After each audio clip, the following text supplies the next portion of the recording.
നമസ്കാരം. 1.5 കോടി രൂപയുടെ വണ്ടി വാങ്ങി മാസങ്ങളോളം നീണ്ട തയ്യാറെടുപ്പ്. അതിനുശേഷമാണ് ബഹുമാനപ്പെട്ട മുഖ്യമന്ത്രി പിണറായി വിജയനും 20 മന്ത്രിമാരും കൂടി മഞ്ചേശ്വരത്ത് നിന്നും തിരുവനന്തപുരത്തേക്ക് നവകേരള യാത്ര ആരംഭിച്ചത്.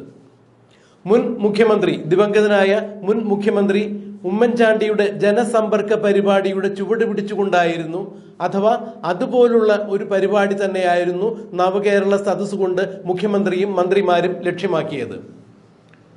ഉമ്മൻചാണ്ടിയുടെ ജനസമ്പർക്ക പരിപാടിയിൽ ജനങ്ങളുടെ പരാതികൾ ഉമ്മൻചാണ്ടി നേരിട്ട് കേൾക്കും. ഉദ്യോഗസ്ഥരും ആ പരിപാടിയിൽ ഉമ്മൻചാണ്ടിക്കൊപ്പം ഉണ്ടായിരിക്കും. സർക്കാർ തലത്തിൽ, ഉദ്യോഗസ്ഥ തലത്തിൽ പരിഹരിക്കേണ്ട നടപടികളാണ് അവിടെ, അല്ലെങ്കിൽ അത്തരം പരാതികളാണ് മുഖ്യമന്ത്രിക്ക് സമീപം എത്തുന്നതെങ്കിൽ അപ്പോൾ തന്നെ ഓൺ ദ സ്പോട്ടിൽ തന്നെ പരാതിക്കാർക്ക് പരിഹാര നിർദ്ദേശം മുഖ്യമന്ത്രി ഉമ്മൻചാണ്ടി കൊടുക്കുമായിരുന്നു. ഒന്നുകൂടി വിശദമാക്കാം. ഏതെങ്കിലും പരാതിക്കാരൻ പരാതിയുമായി ഉമ്മൻചാണ്ടിയെ ജനസമ്പർക്ക പരിപാടിയിൽ സമീപിക്കുമ്പോൾ ആ പരിപാടിയിൽ വച്ച് തന്നെ അവരുടെ പരാതിക്ക് പരിഹാരം നിർദ്ദേശിക്കുന്ന ഒരു പരിപാടിയായിരുന്നു ജനസമ്പർക്ക പരിപാടി. ആരുടേതാവട്ടെ, ചെറുതോ വലുതുമായ എത്ര തന്നെ പരാതി കിട്ടിയാലും കഴിയുന്നത്ര പരാതികൾക്ക് തീർപ്പ് കൽപ്പിക്കുവാൻ ഉമ്മൻചാണ്ടിക്ക് സാധിച്ചിട്ടുണ്ടായിരുന്നു. പരാതി പരിഹാര സെൽ എന്ന രീതിയിൽ തന്നെയാണ് ഉമ്മൻചാണ്ടിയുടെ ജനസമ്പർക്ക പരിപാടിയെ ജനങ്ങൾ കണ്ടിരുന്നത്. ഒരു പരാതി എഴുതി കൊടുക്കുന്നു, ആ പരാതി വായിച്ചു നോക്കി ഉടനെ തന്നെ എന്ത് നടപടിയാണ് ആ പരാതിയിന്മേൽ കൈക്കൊള്ളേണ്ടത് എന്ന് ഉദ്യോഗസ്ഥരുമായി ഉമ്മൻചാണ്ടി ചർച്ച ചെയ്യുന്നു. എല്ലാ വിഭാഗം ഉദ്യോഗസ്ഥ മേധാവികളും ഉമ്മൻചാണ്ടിയോടൊപ്പം ഈ ജനസമ്പർക്ക പരിപാടിയിൽ പങ്കെടുക്കാറുണ്ടായിരുന്നു. അതുകൊണ്ട് തന്നെ എന്തു പരാതിയുമായി ഉമ്മൻചാണ്ടിയെ സമീപിക്കുന്നവർക്കെല്ലാം കഴിയുന്നത്ര രീതിയിൽ ആ സ്ഥലത്ത് വെച്ച് തന്നെ പരാതികൾ പരിഹരിക്കുവാനുള്ള ഒരു തയ്യാറെടുപ്പോടു കൂടി തന്നെയാണ് അന്ന് ജനസമ്പർക്ക പരിപാടി ഉമ്മൻചാണ്ടി നടത്തിയിരുന്നത്.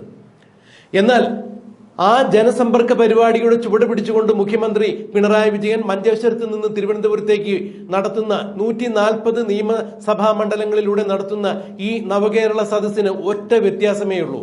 ഒരു പരാതിയും മുഖ്യമന്ത്രിയോ ആവട്ടെ മറ്റു മന്ത്രിമാരാവട്ടെ നേരിട്ട് സ്വീകരിക്കുന്നില്ല. ജനങ്ങൾക്കിടയിലേക്ക് മുഖ്യമന്ത്രിയോ മന്ത്രിമാരോ ഇറങ്ങിച്ചെല്ലുന്നില്ല. പ്രത്യേകം കെട്ടി ഉയർത്തിയ രാജകീയമായ സദസ്സിൽ, രാജകീയമായ സിംഹാസനത്തിൽ മുഖ്യമന്ത്രിയും മറ്റു മന്ത്രിമാരും വന്നിരിക്കും.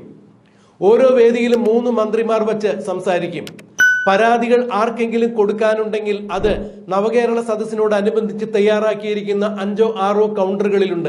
ഈ കൗണ്ടറുകളിൽ ചെന്ന് പരാതി കൊടുക്കാം. ഈ പരാതിക്ക് എപ്പോഴാണ് ഒരു തീരുമാനം ഉണ്ടാകുക എന്നുള്ളത് ആർക്കും ഒരു പിടിയില്ല. ബഹുമാനപ്പെട്ട മുഖ്യമന്ത്രി പിണറായി വിജയനോ സഹമന്ത്രിമാർക്കോ ഇതിലും യാതൊരു ധാരണയുമില്ല എന്നുള്ളതാണ് ഇതുവരെയുള്ള അനുഭവം സാക്ഷ്യം ചെയ്യുന്നത്. മുഖ്യമന്ത്രി പറയുന്നതും ഇത് തന്നെയാണ്. നവകേരള സദസ്സ് ഒരു കാരണവശാലും പരാതി പരിഹാര സെല്ലല്ല, പരാതി സ്വീകരിക്കുന്ന ഒരു പരിപാടിയല്ല. നിങ്ങൾക്ക് ആർക്കെങ്കിലും പരാതി ഉണ്ടെങ്കിൽ അവിടെ പരാതി കൊടുക്കാം എന്ന് മാത്രമേ ഉദ്ദേശിക്കുന്നുള്ളൂ. കേരള സംസ്ഥാനത്തിന്റെ ഭരണ നേട്ടങ്ങളെയും കേന്ദ്രം കേരളത്തോട് കാണിക്കുന്ന അവഗണന മനോഭാവത്തെയും തുറന്നു കാണിക്കുവാനും നമ്മുടെ അവകാശങ്ങൾ ജനങ്ങളെ പറഞ്ഞ് ബോധ്യപ്പെടുത്തുവാനും സർക്കാർ എന്തൊക്കെയാണ് കേരള ജനതയ്ക്ക് വേണ്ടി ചെയ്തത് എന്ന് മനസ്സിലാക്കി കൊടുക്കാനും വേണ്ടിയുള്ള ഒരു പരിപാടി മാത്രമാണ് നവകേരള സദസ്സ് എന്നാണ് അടുത്ത കാലത്ത് മുഖ്യമന്ത്രി പറഞ്ഞത്. നവകേരള സദസ്സിനോടനുബന്ധിച്ച് തയ്യാറാക്കിയിരിക്കുന്ന പരാതി പരിഹാര സെല്ലിൽ നിങ്ങൾ പരാതി കൊടുത്തോളൂ, അത് അതാത് വിഭാഗങ്ങൾക്ക് ഞങ്ങൾ അയച്ചു കൊടുക്കുന്നതായിരിക്കും എന്നാണ് മുഖ്യമന്ത്രി പറഞ്ഞത്. എന്നാൽ ഈ പരാതി സ്വീകരിക്കുന്നതിലും രസകരമായ ചില താളപ്പിഴകൾ സംഭവിച്ചിരിക്കുന്നു.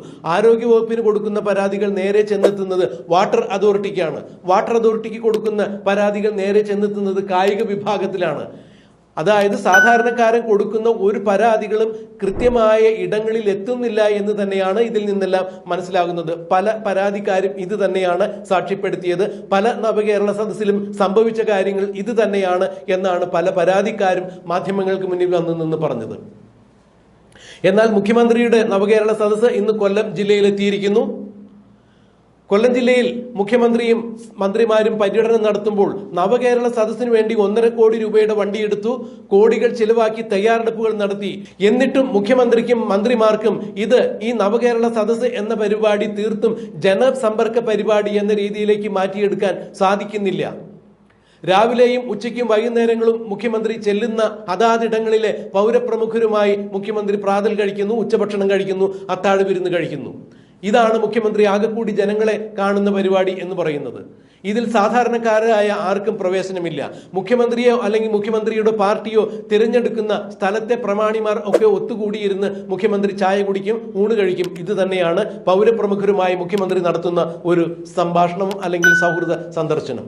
ഇവിടെ സാധാരണക്കാരന്റെ പ്രശ്നങ്ങൾ അറിയാവുന്ന ഒരാളും ഈ പൗരപ്രമുഖരിൽ പെട്ടിട്ടില്ല എന്നുള്ളതാണ്. അഥവാ ഈ പൗരപ്രമുഖരുടെ വോട്ട് നേടിയല്ല മുഖ്യമന്ത്രി ഭരണത്തിൽ വന്നിരിക്കുന്നത്. ഇവിടെ സാധാരണക്കാരായ ജനവിഭാഗങ്ങളുടെ വോട്ട് നേടിയാണ് മുഖ്യമന്ത്രിയും മന്ത്രിമാരും ഭരണത്തിലെത്തിയത്. അവിടെ പൗരപ്രമുഖരെ മാത്രമേ മുഖ്യമന്ത്രിയും മന്ത്രിമാരും കാണുകയുള്ളൂ എന്ന് പറഞ്ഞാൽ തന്നെ അത് സാധാരണക്കാരനെ കൊഞ്ഞനം കുത്തി കാണിക്കുന്നതിന് തുല്യമാണ് എന്നുള്ളത് തന്നെയാണ് ഇപ്പോൾ ജനങ്ങൾക്കിടയിൽ നിന്നും ഉയർന്നു വന്ന പരാതി. എന്നാൽ ഇതിലെല്ലാം വിരുദ്ധമായി 10 പൈസ മുടക്കാതെ, അതായത് 1.5 കോടി രൂപയുടെ ബസ് വാങ്ങിക്കാതെ, കോടികൾ മുടക്കി പരസ്യം ചെയ്യാതെ ജനങ്ങളുടെ ഇടയിലേക്ക് നേരിട്ട് ഇറങ്ങിച്ചെന്ന് ജനങ്ങളുടെ സ്നേഹവും ബഹുമാനവും ആദരവും പിടിച്ചു പറ്റിയിരിക്കുകയാണ് കേരളത്തിന്റെ സമുന്നതനായ ആദരണീയനായ ഗവർണർ മുഹമ്മദ് ആരിഫ് ഖാൻ. കോഴിക്കോട് സർവകലാശാലയിൽ ഒരു പരിപാടിക്ക് വേണ്ടി എത്തിയ ഗവർണറെ SFIക്കാർ കരിങ്കൊടി കാണിക്കും, ഒരു ക്യാമ്പസിലും കാലുകുത്താൻ അനുവദിക്കില്ല എന്ന SFIയുടെ സംസ്ഥാന സെക്രട്ടറി ആർഷോ പ്രഖ്യാപിച്ചതിന്റെ അടിസ്ഥാനത്തിൽ ആർഷോയുടെ വെല്ലുവിളി നേരിട്ട് സ്വീകരിച്ചുകൊണ്ട് ഗവർണർ തന്റെ പരിപാടികളിൽ മാറ്റം വരുത്തുന്നു. കോഴിക്കോട് ഗസ്റ്റ് ഹൗസിൽ താമസിക്കേണ്ട ഗവർണർ കോഴിക്കോട് സർവകലാശാലയുടെ ഗസ്റ്റ് ഹൗസിലേക്ക് തന്റെ താമസം മാറ്റുന്നതാണ്. 16-ാം തീയതി മുതൽ 18-ാം തീയതി വരെ താൻ കോഴിക്കോട് സർവകലാശാലയുടെ ഗസ്റ്റ് ഹൗസിൽ ഉണ്ടാകും എന്ന് ഗവർണർ തിരിച്ചടിക്കുന്നു. ഗവർണർ വരുന്നതിന് മുമ്പ് ഏതാണ്ട് 1 മണിക്കൂർ മുമ്പേ തന്നെ സമരങ്ങളെല്ലാം കഴിഞ്ഞ് SFIക്കാർ പൊടിയും തട്ടി വീട്ടിൽ പോയിട്ടുണ്ടായിരുന്നു. എന്നാൽ കോഴിക്കോട് സർവകലാശാലയുടെ കവാടത്തിലെല്ലാം ഗവർണർ ഗോ ബാക്ക് എന്ന് ഹിന്ദിയിലും ഇംഗ്ലീഷിലും എഴുതിയ ബാനർ സ്ഥാപിക്കുവാൻ SFIക്കാർ മറന്നില്ല. ഇത് പോലീസിനെ കൊണ്ട് തന്നെ ഈ ബാനറുകൾ അഴിച്ചു മാറ്റിപ്പിച്ചു ഗവർണർ. പോലീസുകാർ ഒരു കാരണവശാലും ആരുടെയെങ്കിലും വീട്ടുപണിക്കാരല്ല, സർക്കാരിന്റെ സർവൻസ് മാത്രമാണ്, സർക്കാരിന് വേണ്ടി ജോലിയെടുക്കേണ്ട ആളുകളാണ്. അതുകൊണ്ട് നിങ്ങൾ ആരെയാണ് ഭയക്കുന്നത്, ഇതെങ്ങനെയാണ് ഇവിടെ വന്നത് എന്ന് വളരെ ദേഷ്യത്തോടു കൂടി പോലീസിനോട് ഗവർണർ ചോദിക്കുകയുണ്ടായി. ഈ ബാനറുകളെല്ലാം പോലീസിനെ കൊണ്ട് അഴിച്ചു മാറ്റിക്കുകയുണ്ടായി. ഇതിന് ശേഷം തന്നെയാണ് ഗവർണർ എനിക്ക് പോലീസിന്റെ യാതൊരു തരത്തിലുള്ള സുരക്ഷയും ആവശ്യമില്ല എന്ന് പറഞ്ഞുകൊണ്ട് കോഴിക്കോട് ജനഹൃദയത്തിലേക്ക് അല്ലെങ്കിൽ കോഴിക്കോടിന്റെ നഗരവീതിയിലേക്ക് ഗവർണർ ഇറങ്ങുകയായിരുന്നു. ഒരു കാരണവശാലും ഗവർണറുടെ നേരത്തെ നിശ്ചയിച്ചിരുന്ന ടൂർ പ്രോഗ്രാമിൽ ഇത്തരം പരിപാടികൾ ഉണ്ടായിരുന്നില്ല. ഗവർണർ നേരെ കോഴിക്കോട് മാനാഞ്ചിറ മൈതാനത്തിലേക്ക് ഇറങ്ങുന്നു. അവിടെ ക്രിസ്മസ് പരീക്ഷ കഴിഞ്ഞെത്തുന്ന കുട്ടികളുമായി അദ്ദേഹം സംവദിക്കുന്നു. പല കുട്ടികളെയും അദ്ദേഹം ചേർത്ത് നിർത്തുന്നു. പല കുട്ടികളും ഗവർണറോടൊത്ത് സെൽഫി എടുക്കുന്നു. മുതിർന്ന ആളുകൾ വരുന്നു. പലരോടും ഗവർണർ കുശല പ്രശ്നം ചോദിക്കുന്നു. പലരെയും കെട്ടിപ്പിടിക്കുന്നു.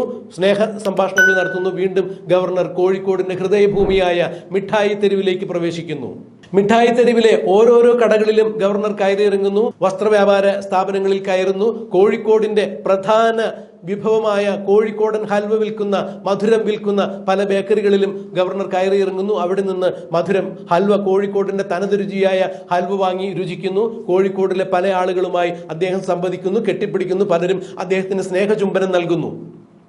പിണറായി വിജയനും കൂട്ടരും 1.5 കോടി രൂപയുടെ ബസ്സിൽ സഞ്ചരിച്ച് കോടികൾ ചിലവഴിച്ച് നവകേരള സദസ്സ് എന്ന മാമാങ്കം പൊടിപൊടിക്കുമ്പോൾ ഒരു മനുഷ്യർക്ക് പോലും, കേരളത്തിലെ ഒരു ആൾക്ക് പോലും പിണറായി വിജയന്റെയോ മന്ത്രിമാരുടെയോ അടുത്തേക്ക് എത്താൻ സാധിക്കുന്നില്ല. അവരുടെ പ്രശ്നങ്ങൾ ചർച്ച ചെയ്യാൻ സാധിക്കില്ല. ദൂരെ നിന്നുകൊണ്ട് മുഖ്യമന്ത്രിയെയും മന്ത്രിമാരെയും കൺകുളിരെ കണ്ടുകൊണ്ട് മടങ്ങാം. അവിടെ ഏർപ്പെടുത്തിയിരിക്കുന്ന കൗണ്ടറുകളിൽ ചെന്ന് പരാതി ഉണ്ടെങ്കിൽ പരാതികൾ അവിടെ നിക്ഷേപിച്ചിട്ട് പോകാം. ഇതല്ലാതെ ഒരു കാരണവശാലും മുഖ്യമന്ത്രിയുടെയോ മന്ത്രിമാരുടെയോ അടുത്തേക്ക് ചെല്ലുവാൻ പൊതുജനത്തിന് അധികാരമില്ല, അവകാശമില്ല, അനുമതിയില്ല.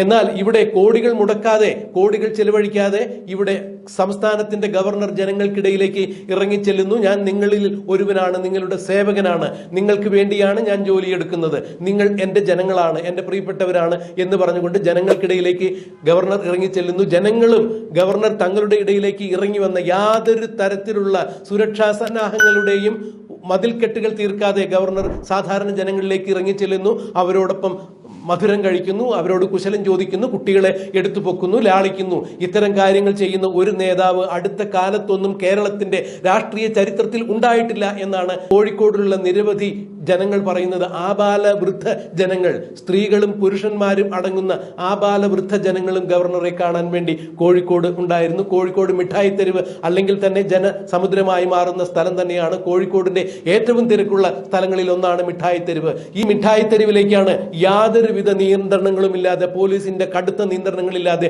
ജനങ്ങൾക്കിടയിലേക്ക് സുരക്ഷാ ചുമതലകളോ സുരക്ഷയുടെ യാതൊരു തരത്തിലുള്ള മാറ്റി നിർത്തലുകളോ ഇല്ലാതെ സാധാരണക്കാരുടെ ഇടയിലേക്ക് ഗവർണർ കയറി ചെല്ലുന്നത് അവരുടെ കൈ പിടിച്ച് കുലുക്കുന്നത്, കുശലാന്വേഷണം ചോദിക്കുന്നത്, അവരുടെ കയ്യിൽ നിന്നും ഹൽവ വാങ്ങി കഴിക്കുന്നത്, മധുരം വാങ്ങി കഴിക്കുന്നത്. കോഴിക്കോട് മിഠായി തെരുവിന് ഇത് പുതിയ ഒരു മധുരമായി മാറി. ജനങ്ങളെ ആവേശത്തോടുകൂടി ഗവർണർ തന്റെ ഹൃദയത്തോട് ചേർത്ത് നിർത്തുകയായിരുന്നു. ജനങ്ങളാവട്ടെ ഗവർണറെ തങ്ങളുടെ സ്നേഹം കൊണ്ട് അവർ വാനിലേക്ക് ഉയർത്തുകയായിരുന്നു. അക്ഷരാർത്ഥത്തിൽ സ്നേഹം കൊണ്ട് ഗവർണറെ ജനങ്ങൾ വീർപ്പ് മുട്ടിക്കുകയായിരുന്നു എന്നുള്ളതാണ് ദൃശ്യങ്ങളിൽ നിന്ന് കാണാൻ സാധിക്കുന്നത്.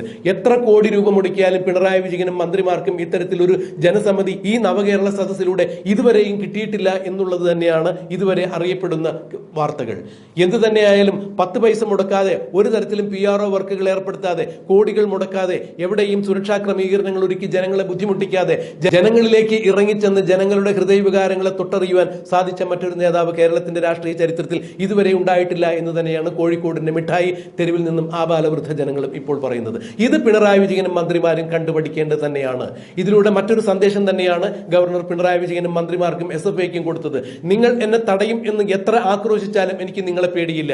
നിങ്ങളുടെ സുരക്ഷാ സംവിധാനങ്ങളൊന്നും എനിക്ക് ആവശ്യമില്ല. അവരെ ഞാൻ കണക്കിലെടുക്കാതെ തന്നെ ജനങ്ങളിലേക്ക് ഇറങ്ങിച്ചെന്നു. ജനങ്ങൾ എന്നെ ഒന്നും ചെയ്യില്ല. കാരണം ജനങ്ങൾ എന്നെ ഇഷ്ടപ്പെടുന്നു, ഞാനും കേരളത്തെ ഇഷ്ടപ്പെടുന്നു, കേരളത്തെ ജനത്തെ ഇഷ്ടപ്പെടുന്നു എന്ന് തന്നെയാണ് ഇതിലൂടെ പിണറായി വിജയനും SFIക്കും ഗവർണർ തീർത്തും ഒരു മറക്കാനാവാത്ത സന്ദേശം തന്നെ കൊടുത്തത്. എന്തായാലും ഗവർണറുടെ ഈ മിന്നൽ സന്ദർശനം കോഴിക്കോട് നിവാസികൾക്ക് വളരെ വളരെ സന്തോഷകരമായ ഒരു അനുഭവം തന്നെയായി മാറി.